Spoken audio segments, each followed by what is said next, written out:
Hierdie verbindings kan in die korrekte volgorde geklassifiseer word.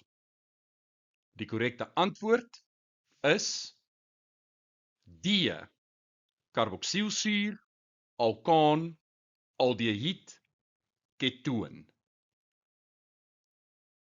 Baie kenmerkend, ons eerste verbinding COOH, dit is 'n karboksielsuur met een koolstof, dit is metanoosuur.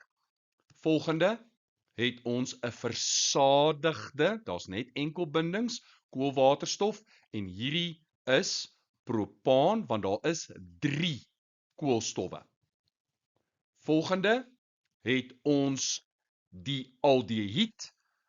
Hoe weet ons dit is 'n aldehied? Want die karbonielgroep is gebind aan ten minste 1 waterstof.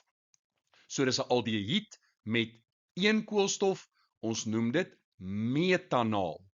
En laastens, weer eens die karbonielgroep, maar aan beide kante koolstowwe. Met ander woorde, dit is nie 'n aldehied nie, hierdie is 'n ketoon en 'n ketoon met 3 koolstowwe is propanoon.